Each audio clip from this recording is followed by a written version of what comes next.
Hello friends, welcome to our YouTube channel. Today we are going to read about autism.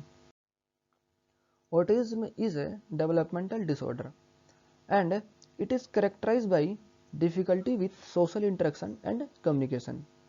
यह autism बच्चों के अंदर होने वाली एक व्याधि है जिसमें कि बच्चे जो है वो सोशल इंटरेक्शन और सोशल कम्युनिकेशन में उनको डिफ़िकल्टी होती है। इसमें बच्चों में एक विशेष प्रकार का बिहेवियर जिसे रेस्ट्रिक्टेड और रिपीटेटिव बिहेवियर कहते हैं वो मिलता है, जैसे कि किसी काम को बार बार रिपीट करना। जैसे कि इस डायग्राम में दिखाया गया है, जो बच्चा है वो जो है टॉयज़ की एक लाइन बना रहा है, तो उस एक टॉय के पीछे दूसरे, उसके पीछे और टॉय, तो इस प्रकार जो है रिपीटेटिव बिहेवियर है। ये हमें जो है ऑटिज्म के बच्चों में मिलता है। और जो इसके सिम्टम्स है ऑटिज्म के, वो यूजुअली जो है 3 साल से पहले ही हमें बच्चों में अपीयर होना शुरू हो जाते हैं। इसकी कुछ साइन और सिम्टम की बात करें तो जब हम बच्चे से बात करते हैं तो वो हमसे नज़रें नहीं मिलाता है, और जो बच्चा होता है उसका इंटरेस्ट जो है वो बहुत ही कम चीज़ों में होता है, और जिस भी चीज़ में उसका इंटरेस्ट होता है उसमें उसका इंटरेस्ट बहुत ज़्यादा इंटेंस होता है। फॉर एग्जांपल, अगर कोई बच्चा, उसका जो इंटरेस्ट है वो ड्राइंग करने में है, तो वो ड्राइंग में उसका बहुत ही ज़्यादा इंटेंस इंटरेस्ट होता है। ऐसा देखा भी गया है कि जो कुछ बच्चे होते हैं ऑटिज्म के, वो उनको साउंड के प्रति यानी आवाज़ के प्रति बहुत ज़्यादा संवेदनशील होते हैं, और इसी प्रकार कुछ बच्चे जो हैं स्मेल के प्रति भी ज़्यादा संवेदनशील देखे गए हैं। जब हम ऑटिज्म से पीड़ित जो बच्चे हैं उनसे हम बात करते हैं तो ना वो हमारी तरफ देखते हैं और ना ही हमारे बात को अच्छी तरीके से, प्रॉपर तरीके से सुनते हैं। और कुछ बच्चों में जो कि ऑटिज्म से पीड़ित होते हैं उनमें जो सीजर्स के एपिसोड्स यानी उनको दौरे की शिकायत भी हमें देखने को मिलता है। जो ऑटिज्म स्पेक्ट्रम डिसऑर्डर है, बेसिकली चार तरीके की बीमारियों का ये समूह होता है, जिसमें 1 नंबर पे आता है एस्पर्जर सिंड्रोम, 2 नंबर पे आता है ऑटिस्टिक डिसऑर्डर, तीसरे नंबर पे आता है चाइल्डहुड डिसइंटीग्रेटिव डिसऑर्डर, और चौथे नंबर पे आता है हमारा परवेजिव डेवलपमेंटल डिसऑर्डर। तो हम एक एक करके सभी बीमारियों के बारे में पढ़ेंगे अब। बेसिकली जो एस्पर्जर सिंड्रोम है, इसमें जो सिम्टम्स अपीयर होते हैं वो 7 से 8 साल के करीब हमें सिम्टम्स अपीयर होते हैं। और इसमें जो बच्चा होता है उसको जो है लैंग्वेज में कोई प्रॉब्लम नहीं होता है, वो अच्छे तरीके से बात करता है, कम्युनिकेट करता है।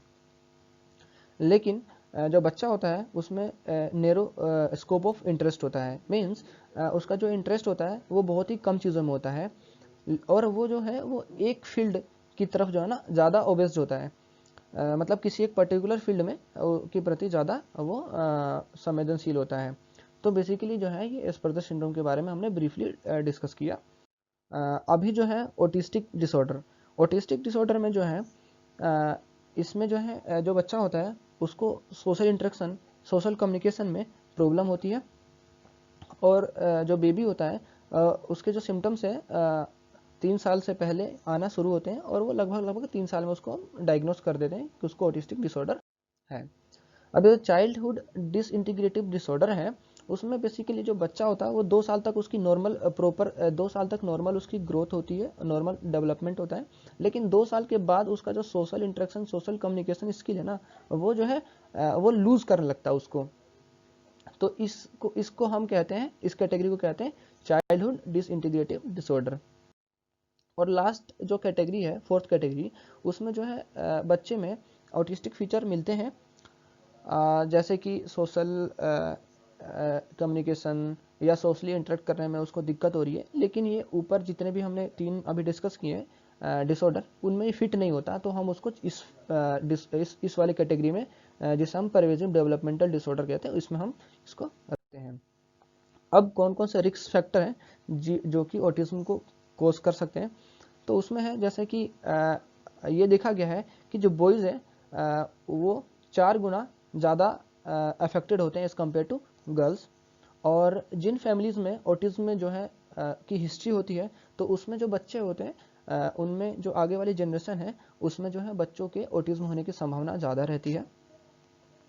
जो पेरेंट्स ओल्डर एज में पेरेंट बनते हैं, मीन्स 35 एज या 40 के अप्रोक्स, इस एज में जो पेरेंट्स बनते हैं, तो उनके जो बच्चे की टेंडेंसी जो है ऑटिज्म की तरफ ज़्यादा होती है, मतलब उनको ऑटिज्म होने की संभावना ज़्यादा रहती है। या फिर जो फीमेल ड्यूरिंग प्रेगनेंसी के टाइम पे अल्कोहल का सेवन करती हो या फिर एंटी सीजर मेडिसिन दौरे की दवाई लेती हो, तो उसके बच्चों को चांस जो है वो ऑटिज्म के ज़्यादा होते हैं। अब ये ऑटिज्म की ट्रीटमेंट की बात की जाए तो ऑटिज्म बेसिकली डेवलपमेंटल डिसऑर्डर है। इसमें सोशल इंटरेक्शन, सोशल कम्युनिकेशन नहीं होता। तो सोशल इंटरेक्शन और सोशल कम्युनिकेशन को इम्प्रूव करने के लिए बिहेवियरल और कम्युनिकेशन थेरेपी जो है हम स्टार्ट करते हैं। कुछ जो बच्चे हैं उनमें जो है हाइपर एक्टिविटी, एंजाइटी, अटेंशन की प्रॉब्लम देखने को मिलती है। तो कुछ सर्टन मेडिकेशन जो कि अटेंशन को अच्छा करे, हाइपर एक्टिविटी और एंजाइटी को दूर कर सके, ऐसी दवाइयों को मेनली जो है प्रेस्क्राइब किया जाता है। तो इस प्रकार जो हमने ऑटिज्म को बहुत ही ब्रीफली, बहुत ही संक्षेप में हमने पढ़ा है। और इससे पहले जो है हमने एस्पर्जर सिंड्रोम के बारे में, इससे प्रीवियस जो वीडियो है उसमें हमने एस्पर्जर सिंड्रोम के बारे में पढ़ा है। तो डिटेल में अगर किसी को एस्पर्जर सिंड्रोम पढ़ना हो तो वो पीछे वाली वीडियो देख सकता है। और that's all about autism. I hope you understand. हमने बहुत ही छोटे फॉर्म में इसको पढ़ा है, तो I hope you all understand this. Thank you all of you for watching this.